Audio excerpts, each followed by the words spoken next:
চাই সারা বাংলাদেশে স্বাধীন মত প্রকাশের সবাই যাতে এই স্বাধীন মত প্রকাশের স্বাধীনতা পায় এবং সাংবাদিকরা তাদের কর্মক্ষেত্রে তাদের সাংবাদিকতা করতে গিয়ে যাতে সেই সুষ্ঠু পরিবেশ পায় আমরা রাষ্ট্রের কাছে আহ্বান করব।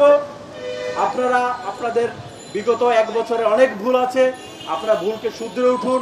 আপনারা স্বাধীন সাংবাদিকতার যে রাষ্ট্র আপনাদের থেকে প্রত্যাশা করে, আপনার সাংবাদিকরা যা প্রত্যাশা করে আপনাদের থেকে, আপনারা সাংবাদিকদের সুরক্ষা দেওয়ার সেই দায়িত্বটি পালন করুন। এবং আমরা আমাদের মাঠে আমরা আর কোনো কুইন ভাইয়ের মতো কিংবা সাংবাদিক যারা বিগত দিনে আহত হয়েছে কিংবা নিহত হয়েছে, আমরা আর কোনো সাংবাদিকের রক্ত দেখতে চাই না। আমরা চাই সাংবাদিকতার সুষ্ঠু পরিবেশ। বাংলাদেশে কোনো ধরনের কোনো হত্যাযজ্ঞ, বিচার বহির্ভূত হত্যাযজ্ঞ আমরা আর চাই না। আমরা একটি স্বাধীন বাংলাদেশ যেমন পেয়েছি 24-এ, যেমন আমরা সেই স্বাধীন বাংলাদেশ স্বাধীনতার পূর্ণতা পেয়েছি, আমরা সাংবাদিকতার সেই স্বাধীনতার পূর্ণতা চাই। আমাদের মুরব্বী সংগঠনগুলো এখন পর্যন্ত কোনো বিবৃতি দেওয়ার সাহস পর্যন্ত পায়নি। আমরা ওই সব মুরব্বীদেরকে বলতে চাই, আপনারা আপনার পিঠে একটু হাত দিন, আপনারা আপনার মেরুদণ্ডটাকে একটু খুঁজুন। যে ষড়যন্ত্র শুরু হয়েছে এটা শুধু সাংবাদিকদের হত্যার মধ্য দিয়ে শেষ হবে না। এই রাষ্ট্রকে ব্যর্থ করবার সমস্ত ষড়যন্ত্রের একটা বহিঃপ্রকাশ হচ্ছে এরকম সাংবাদিকদেরকে হত্যা করা। নির্মমভাবে দিনে দুপুরে একজন মানুষকে হত্যা করবে এটি যেমন অসম্ভব, সেক্ষেত্রে একজন সাংবাদিককেও এরকম হত্যা করার যারা ষড়যন্ত্র করেছে, এরকম সাহস দেখিয়েছে, তারা এই রাষ্ট্রের বিরুদ্ধে সর্বোচ্চ শক্তি প্রয়োগ করবে, এটি স্বাভাবিক। সুতরাং আমাদের এই চতুর্থ স্তম্ভকে যদি আমরা ধরে রাখতে চাই, আগামী দিনে রাষ্ট্রকে যদি আমরা বিনির্মাণ করতে চাই, তাহলে সাংবাদিক হত্যার বিচার নিশ্চিত না করা পর্যন্ত রাষ্ট্র দাঁড়াতে পারবে না। এটা শুধু সাংবাদিকদের হত্যা না, এটা পুরো রাষ্ট্রযন্ত্রকে ব্যর্থ করবার একটি চেষ্টার অংশ আমরা মনে করছি। কাজেই আমরা দাবি করছি এই সাংবাদিক হত্যার সঙ্গে যারা জড়িত আছে তাদেরকে দ্রুত গ্রেপ্তার করতে হবে এবং আইনের আওতায় এনে শাস্তি দিতে হবে। একই সাথে আমরা আমাদের নেতৃবৃন্দকে বলতে চাই, আপনারা আপনাদের মেরুদণ্ড খুঁজে সরকারের উপর, রাজনৈতিক দলের উপর সর্বোচ্চ চাপ প্রয়োগ করুন, যাতে তারা এরকম কোন হত্যাকাণ্ড তো দূরের কথা, কোন সাংবাদিককে ন্যূনতম গায়ের টোকা দেওয়ার মতো কোনো শক্তি সাহস না দেখায়। যদি এটা না পারেন, আগামী দিনে আপনাদের ক্ষমতার চেয়ার, আপনাদের ইউনিয়নের চেয়ার আমরা টান দিতে বাধ্য হব। এই গণমাধ্যম কর্মীদের জন্য কি করা হয়েছে, এই রাষ্ট্র কতটুকু করেছে? প্রতিনিয়ত এরকম একের পর এক গণমাধ্যম কর্মীরা আহত হচ্ছে, নিহত হচ্ছে। এদের জন্য আইনে কতটুকু সুরক্ষা আছে? কোনো গণমাধ্যম কর্মীর উপর যখন আঘাত আনে তার জন্য আইন কতটুকু প্রয়োগ করা হয়, তার প্রতি কতটুকু সুবিচার করা হয়? এই তো সেদিন আমাকেও এই মহাখালী বাস টার্মিনালে আমার উপর হামলা করা হয়েছে সংবাদ সংগ্রহ করার সময়। কই সেই বিচার তো আজ পর্যন্ত পাইনি। মামলা হয়েছে, একজনকেও গ্রেপ্তার করা হয়নি। কেন? তাহলে প্রশাসন কি করে?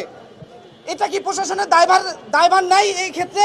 আজ গতকালকে যেভাবে নৃশংসভাবে হত্যা করা হলো গলা কেটে, এটা কি একটা রাষ্ট্রের কাছে এটা প্রাপ্য আমাদের গণমাধ্যম কর্মীকে?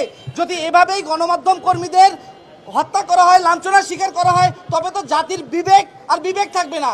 আমরা যদি সংবাদ প্রচার না করতে পারি, আমরা যদি সেটিকে তুলে না ধরতে পারি, তবে জাতি এবং এই জনগণ অন্ধ হয়ে যাবে, কারণ তারা কিছুই দেখতে পারবে না, কিছুই জানতে পারবে না।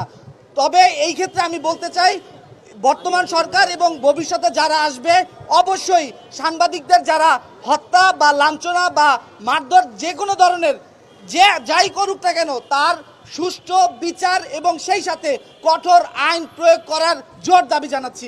ইন্টারিম সরকারের বড় পর্যায়ে সাংবাদিকরা পদোন্নতি পেয়েছে, বিভিন্ন জায়গায় নিয়োগ পেয়েছে। আমরা ভেবেছিলাম সাংবাদিকদের যে অধিকার, সাংবাদিকদের যে তাদের যে দাবি দেওয়া, সেগুলো সরকারের কান পর্যন্ত পৌঁছাবে।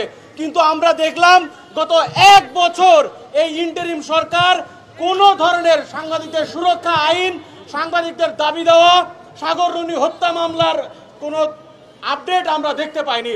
সবশেষ আমরা দেখলাম গতকাল গাজীপুরে এক সাংবাদিকরে পাথর দিয়ে পা ভেঙে ফেলা হয়েছে আর একজনকে কুপিয়ে হত্যা করা হয়েছে। এর তীব্র নিন্দা এবং প্রতিবাদ আমরা জানাচ্ছি।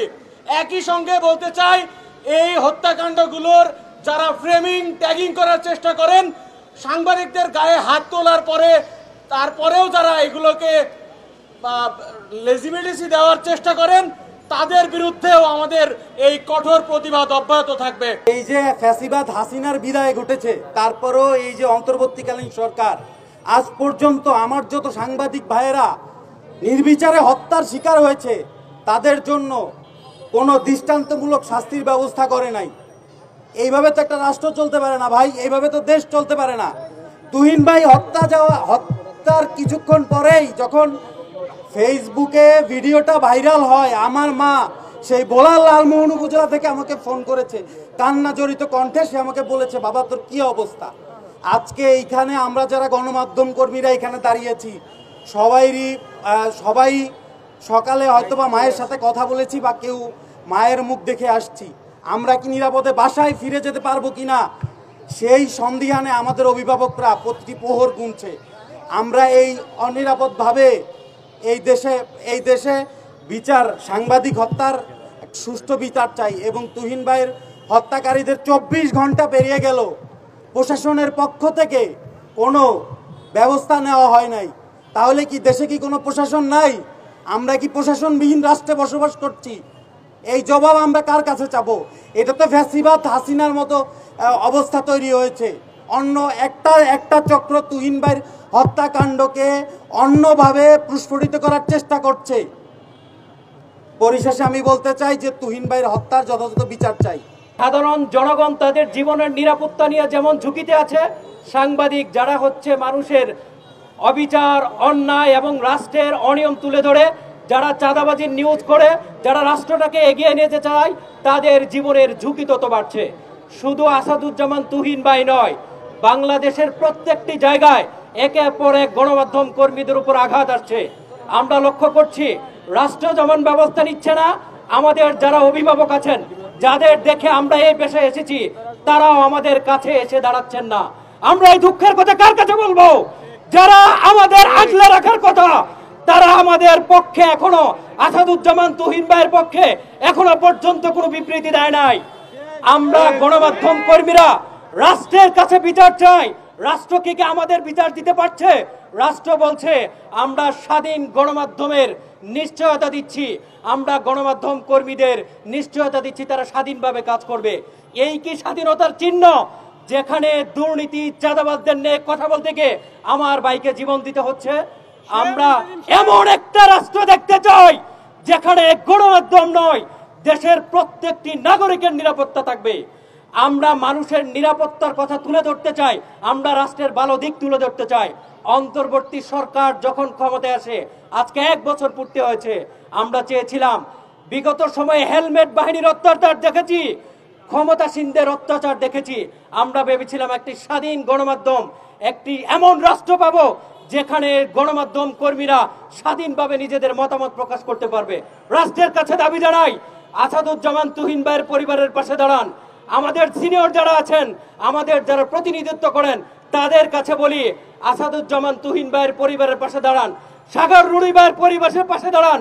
আমরা দিন শেষে আমাদের গণমাধ্যমের নিশ্চয়তা চাই। রাষ্ট্রের চতুর্থ স্তম্ভ বলা হয় গণমাধ্যমকে, এর নিশ্চয়তা চাই, এর মর্যাদা চাই।